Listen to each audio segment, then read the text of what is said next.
বন্ধুরা, কেমন আছো? আশা করি সবাই ভালো আছো। ভালো থাকতে হবে, জীবনে বেঁচে থাকতে গেলে ভালো থাকতে হবে, হাসি খুশি থাকতে হবে, নিজেকে ভালো রাখতে হবে, নিজের অনেক অনেক যত্ন নিতে হবে। আজকে আমি যেটা নিয়ে বলতে এসেছি সেটা হচ্ছে প্রেগনেন্সির জন্য আমাদেরকে কোনোভাবে প্রস্তুত করা হয় না। চাকরির জন্য, ম্যারাথনের জন্য, পরীক্ষার জন্য, সব কিছু ইন্টারভিউয়ের জন্য আমরা প্রিপেয়ার হই, বাট প্রেগনেন্সির জন্য আমাদের কোনোভাবে প্রিপেয়ার করা হয় না। বাট আমার পার্সোনালি মনে হয়, আমি যে জিনিসের মধ্যে দিয়ে গেছি প্রেগনেন্সিকালীন, ওই ফেসবুকে আর ইনস্টাগ্রামের প্রেগনেন্সি ফটোশ্যুটগুলোর মতন যে জীবন হয় না প্রেগনেন্সির সময়, সেটা আমার বুঝতে অনেক টাইম লেগেছে এবং তখন অনেক দেরি হয়ে গেছিলো। তাই আমি চাই না বাকিরাও আমার মতন ভুগুক।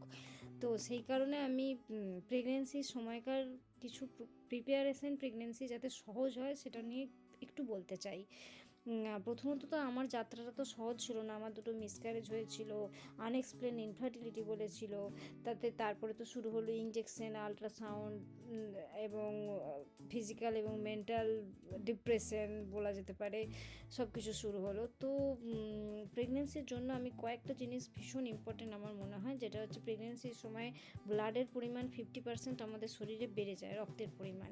এটা শারীরিকভাবে ভীষণ কষ্টসাধ্য। সেই জন্য আমার ভীষণভাবে মনে হয় যে আমাদের দেশে, আমি জানি না কেন, খুব কমপ্লিকেটেড প্রেগনেন্সিতে ঠিক আছে, ডাক্তার বলে দিল bed rest, it's okay, but বেশিরভাগ প্রেগনেন্সিতে আমার মনে হয় কিছু এক্সারসাইজ করা দরকার। এবং আমি নিশ্চয়ই, আমার কথা শুনে তুমি এক্সারসাইজ কাল থেকে করতে শুরু করবে না, ডাক্তারকে জিজ্ঞাসা করবে, ডাক্তার যদি বলে তবেই এগুলো করবে। সেগুলো হচ্ছে পিঠে এবং কোমরে খুব চাপ পড়ে যত পেটটা বাড়তে থাকে। তো সেই জন্য এই সময় strength training, squat, glute bridge এবং সহনশীলতা বাড়ানোর জন্য কার্ডিও লাইক দ্রুত হাঁটা, সাঁতার কাটা, আর কোর এবং পেলভিক ফ্লোরকে আরও স্ট্রং বানানোর জন্য পেলভিক টিল্ট, বার্ড ডগ, এই এক্সারসাইজগুলো করা ভীষণ জরুরি। আমি যে এক্সারসাইজগুলো বলছি অবশ্যই ডাক্তারকে জিজ্ঞাসা করে এগুলো করবে, বাট এগুলো করা ভীষণ জরুরি নর্মাল প্রেগনেন্সির জন্য।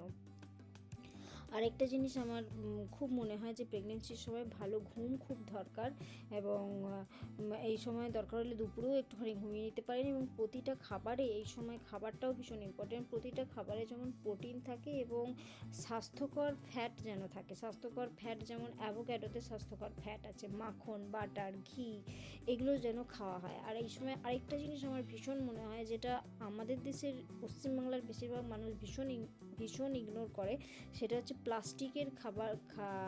প্লাস্টিকের পাত্রে এই সময় খাবার খেও না। এই সময় কাঁচের পাত্র, মাটির পাত্র, স্টিলের পাত্র, এইগুলো পাথরের পাত্র, এইগুলো ব্যবহার করো। প্লাস্টিকের জিনিসে এই সময় খাবার খাওয়া উচিত নয়, এটা আমার ভীষণ মনে হয়। তোমার পয়সা নাই, তুমি কম পয়সায় তুমি স্টিলের জিনিস ইউজ করো, মাটির জিনিস ইউজ করো, কিন্তু প্লাস্টিক একদম আমি বারণ করবো প্রেগনেন্সিতে ইউজ করতে, প্রেগনেন্সি এবং বাচ্চা হওয়ার পরও, যখন তোমার মায়ের দুধ বাচ্চা খাচ্ছে সেই সময়ও। আর এই সময় ফলিক অ্যাসিড, আয়রন, ওমেগা 3, পাতাযুক্ত বিভিন্ন শাকসবজি, ডিম, মাছ, মানে ছোট মাছ, বাদাম, বিভিন্ন বীজ এবং জলের তো প্রচুর জল খেতে হয় এই সময়, প্রচুর জল খাওয়া ভীষণ দরকার। আর এই সময় এই সময়টা হচ্ছে পরীক্ষার সময়, আপনার আবেগ, আপনার পরিচয় এবং আপনার আশেপাশে মানুষজনের সঙ্গে আপনার রিলেশনশিপের পরীক্ষা। কেন কি হরমোন উঁচু নিচু হচ্ছে, তো ভীষণভাবে তোমাকে ইমোশনালি এই হরমোন অ্যাফেক্ট করে। সো এই সময় ভীষণভাবে আমরা আবেগী হয়ে পড়ি, এবং আশেপাশের মানুষজনের সঙ্গে সম্পর্ক এই সময় স্থির রাখা খুব জরুরি। সেই জন্য দরকার হলে থেরাপির সাপোর্ট নাও, নিজের বডির সঙ্গে মাইন্ডের কানেকশান স্থাপন করো, যাতে কোনো প্রেগনেন্সিটা সুস্থ প্রেগনেন্সি হয়। আর একটা লাস্টে আমি বলতে চাই সেটা হচ্ছে, যদি প্রেগনেন্সি না আসে, বন্ধ্যাত্ব হয়, তো বন্ধ্যাত্বের জন্য আমি বলবো আপনি দায়ী নন, আপনার শরীরকে এইভাবে প্রস্তুত করুন। আমি শিওর দিন আসছে।